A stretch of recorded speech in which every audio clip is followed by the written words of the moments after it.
Bom dia. Que a graça e a paz do Senhor Jesus Cristo seja em sua vida, no seu lar e em seus negócios. Quero agradecer a Deus por permitir entregarmos nossas primícias a Ele e juntos desfrutarmos de mais um dia dessa palavra que se encontra na primeira carta aos Coríntios, capítulo 1, versículos 27 a 31. Deus, porém, escolheu as coisas loucas deste mundo para confundir as sábias. Deus escolheu as coisas fracas deste mundo para confundir as fortes. Deus escolheu as coisas vis deste mundo, as desprezíveis e as que não são, para aniquilar as que são, para que ninguém se glorie perante ele.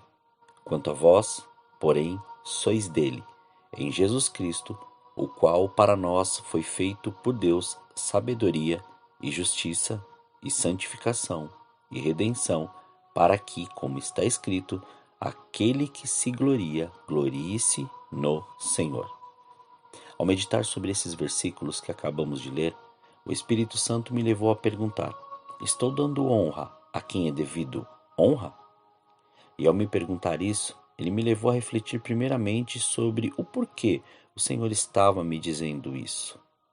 E ao meditar sobre o contexto, o apóstolo Paulo, ao iniciar sua carta à igreja de Corinto, estava diretamente interferindo a uma atitude egoísta e sem entendimento espiritual, pois tratava de uma divisão de pensamentos que foi proposta pelo entendimento humano, ou seja, a vontade da nossa alma naquilo que era estritamente espiritual. Pois quem havia nos salvado? Quem havia sido pendurado no madeiro por nós? Qual vida estamos vivendo? Quem nos reconciliou com Deus Pai? Quem nos deu livre acesso ao Senhor?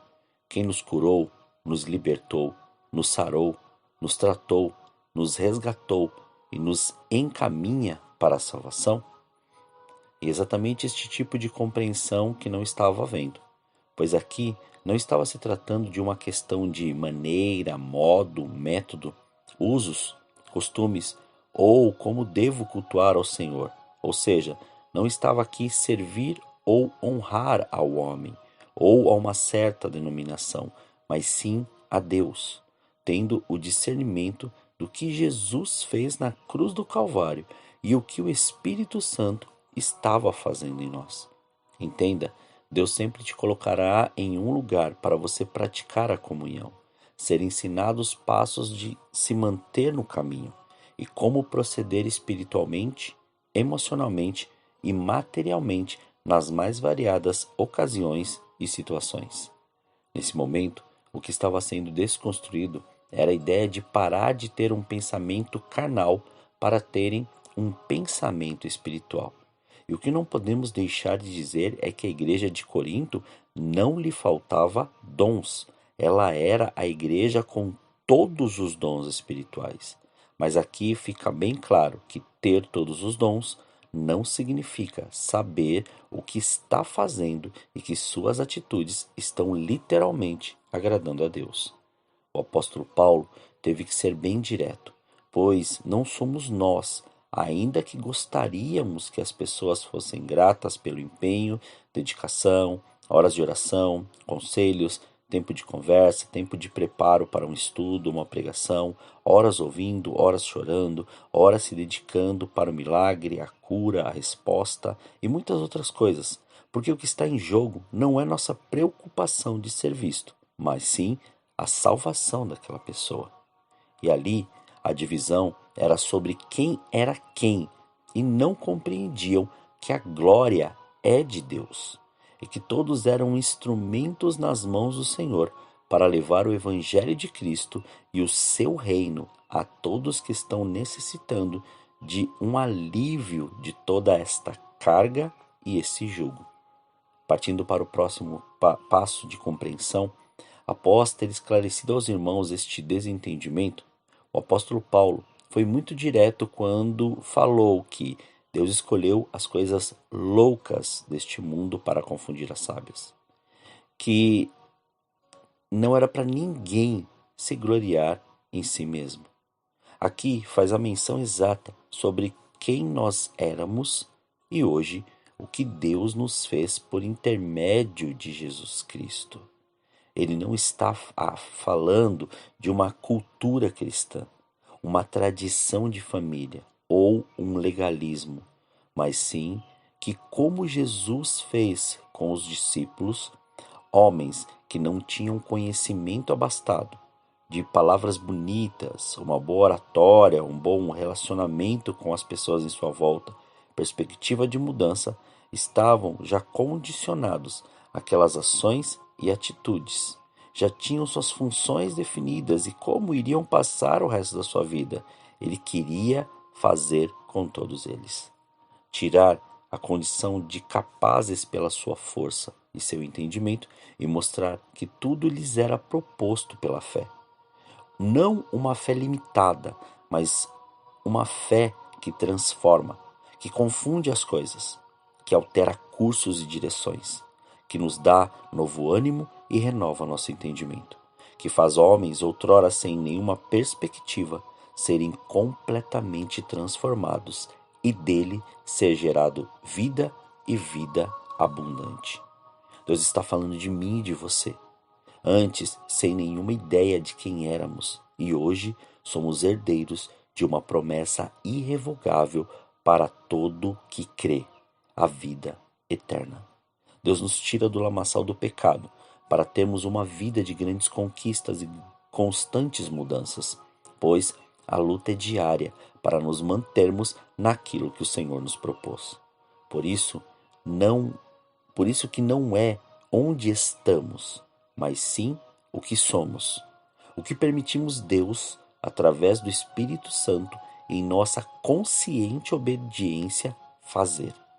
Não é por força ou por violência, mas pelo meu Espírito, diz o Senhor dos Exércitos. Quanto mais deixamos ser conduzidos em obediência no Espírito, mais somos aperfeiçoados em Cristo e não ficamos presos a nenhuma condição estrutural humana, mas sim caminhamos firmemente ao nosso alvo, a salvação. Da honra procede a honra.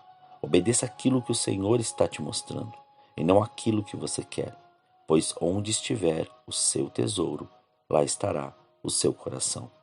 Saiba que todo modismo passa, mas a palavra do Senhor permanece para sempre. Portanto, mantenha-se em obediência, em santidade, discernindo tempo, momento e palavras, para que no tempo oportuno viva as promessas do Senhor. Honre o Senhor em cada momento. Seja grato por tudo e por todos, e não duvide daquilo que Ele prometeu. Ainda que não veja, Deus está fazendo. Ainda que sua precipitação te levou para um pouco mais distante da presença, Ele está preparando o seu retorno. Ainda que esteja no lugar da obediência, Deus está te forjando para o dia da sua promessa. Não limite o poder de Deus, somente creia e continue honrando ao Senhor com tudo aquilo que Ele tem te mostrado. Oremos. Senhor, nós te louvamos e te agradecemos por esse dia. Somos gratos, Pai, por mais este dia. Entregamos nossas primícias a Ti. Entregamos estas primeiras horas para que o Senhor cumpra, estabeleça e faça o seu querer. Entregamos tudo aquilo que temos e que somos para que o Senhor cumpra, Pai. E não nos deixe, Pai, estar ou ficar envergonhados, assim como os irmãos ali, Senhor, da igreja de Corinto, o qual estavam evidenciando mais aquilo que o homem fez do que propriamente a obra redentora de Jesus Cristo e ali aquilo que ele tem proposto através do Espírito Santo.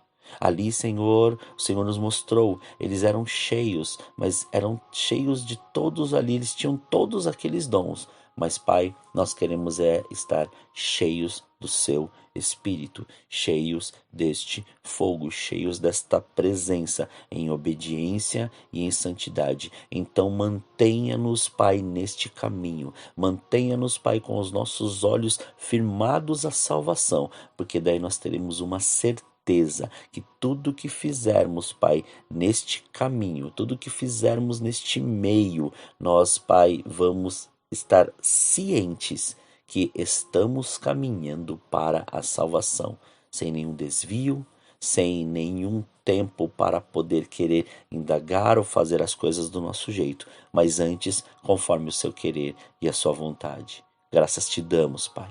Colocamos tudo, Pai, nas suas mãos.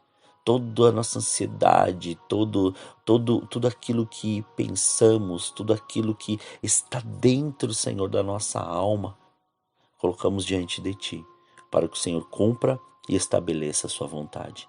Graças te damos, Pai. Muito obrigado por esse dia. Assim nós oramos, agradecidos, em nome de Jesus. Amém. Tenha um dia abençoado na presença do Senhor.